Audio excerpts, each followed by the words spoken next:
You guys have recently helped me. We've had a few things happened here. Here I've had, issues with insurance and other problems. And when I've done videos about them, usually there ends up being a solution. Not always, but usually something magic happens. You guys say things and everything changes and everything works itself out, like it did with my insurance issue. So I'm hoping we can help this guy in Denmark who bought a Toyota EV.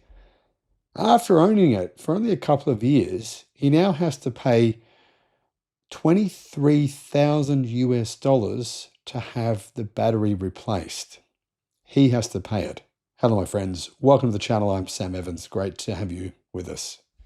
Today, I've got to have a look at this absolute nightmare scenario for any electric vehicle owner. We hear this negative stuff about EVs, and some people get worried that the EV battery is not going to last long. And I say to them, you know what, from my data that I've got, the battery will outlast the life of the car. But unfortunately, that isn't always true. It usually is, not always. Imagine buying a brand new EV, being an early adopter for Toyota, doing almost everything right, and then being handed a bill for a replacement battery that costs double what the entire car is actually worth. Double. Guys, this isn't a hypothetical. This is happening right now to a Toyota BZ4X owners in Europe. I don't know about all of Europe, but I know it's happening in some countries. Now, the details behind how Toyota is treating its customers in Europe are frankly shocking. Just recently, I did a consultation with a channel viewer from Denmark. He bought a Toyota BZ4X, but his own personal experience was a bit of a disaster. His electric motor had to be completely replaced at 60,000 kilometers.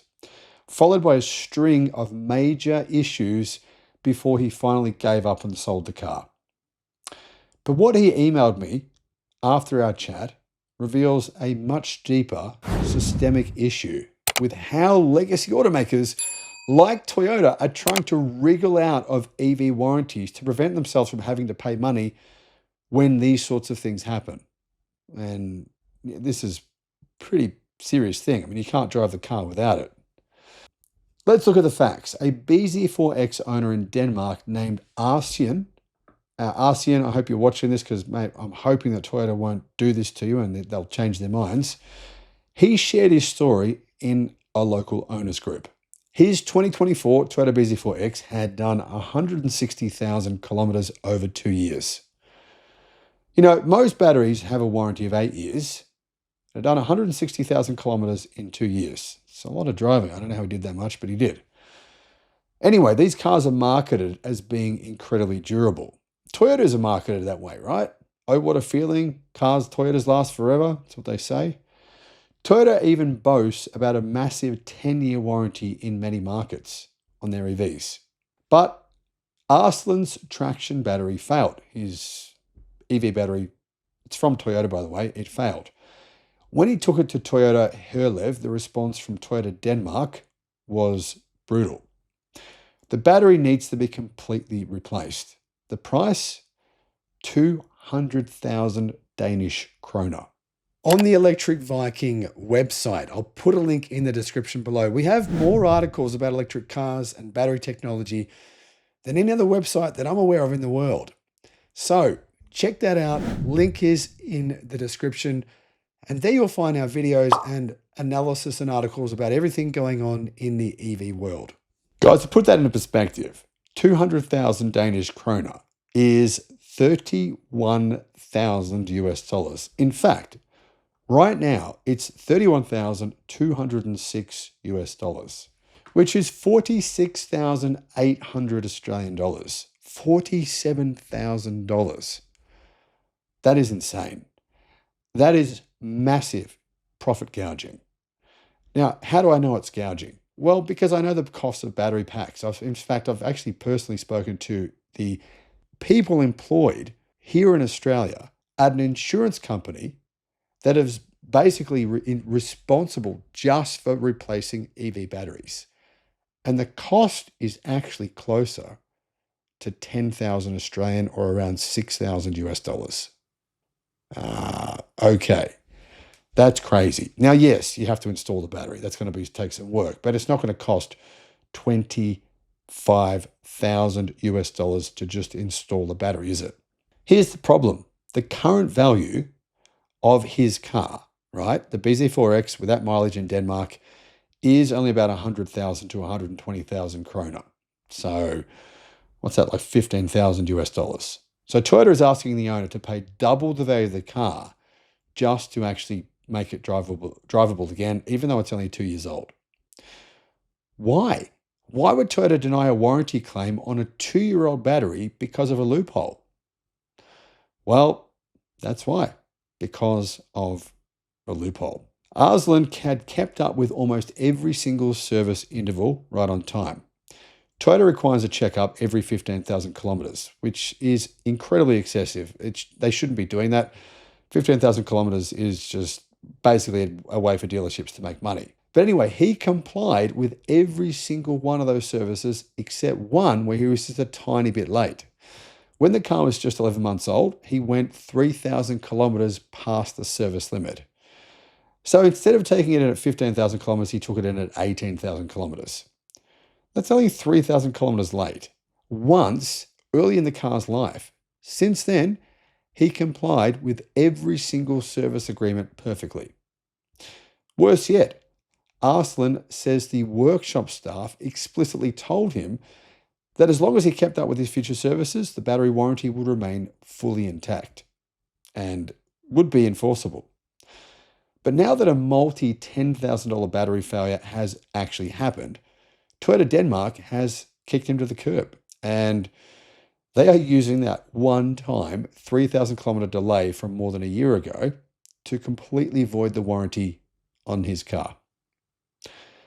Arslan is now considering whether or not he should take Toyota Denmark to court for cheating their customers. Can you blame him? I mean, it could be hard, guys. Toyota has billions of dollars behind them. Taking them to court, it's really difficult for individuals. You'll find that's extremely hard. So that's why I'm hoping that you guys can help. The more people that see this video, the more people we share it with, the better chance Arslan has of getting his battery replaced, which is what Toyota should have done in the first place. Here's the real kicker, guys. What does an oil change or a standard vehicle service have to do with the degradation or sudden failure of a sealed, liquid-cooled lithium-ion battery? Nothing. There is nothing that any service has to do whatsoever with maintaining the battery. It's not like an engine. In a legacy internal combustion engine car, if you skip an oil change, you could ruin the engine. It's possible. Fair enough, warranty voided. But in an electric car, a 15,000 kilometer service is just checking tire wear, maybe replacing cabin filters. That's it. Did going 3,000 kilometers over a service interval cause the battery to fail? Absolutely not. And Toyota know that this had nothing to do with it. This is a technicality being used as a weapon against the customer. And I think it's just horrendous that they're doing this. Guys, we see legacy OEMs constantly talking about how reliable they are, EVs, right? And how reliable their company is. But when the rubber meets the road on expensive EV components, are they standing by their product? It's not like this car's done 400,000 kilometers. It's actually well under Toyota's limit. If a customer can lose $32,000 because they were a couple of weeks late to a service appointment 2 years ago, that just destroys public trust in the entire brand. Guys, my contact in Denmark told me that after his experience with the failed electric motor and in fact, other broken parts with his EV, and seeing how Toyota is treating other owners, he is extremely glad to be selling his BZ4X, and it looks like his timing will end up being perfect, assuming he sold it now, which I think he might have. So what do you guys think? Is Toyota justified in throwing out a $32,000 warranty over a single 3,000 kilometer service delay? Or is this just corporate greed trying to escape a costly battery replacement flaw? That's what I think it is, just corporate greed. Let me know your thoughts in the comment section below. Please share this video because that might help Arslan get his EV back on the road. I mean, Arslan's not a rich guy. He's not walking around buying Lamborghinis. He's just an average guy like you and me, and he needs our help. So if you enjoyed this video, please like the video, subscribe to the channel, and just share this with as many people as possible because we've got to help this guy. Thank you. Bye-bye. Need expert advice on what car to buy, what solar system to get, what home battery to get, or potentially for your business? You can get, guys, a one-on-one consultation directly with me, 60 minutes of tailored guidance. This might help you avoid making a huge mistake spending money when you shouldn't, or potentially save you a massive amount of money. Click the link in the description below because I can assist you, and why not? The link is in the description. Thinking about getting solar, a home battery, or an EV charger? Check out Australia's best free comparison tool because it could save you a lot of money. Guys, click on the link below in the description and you can see how much you can save.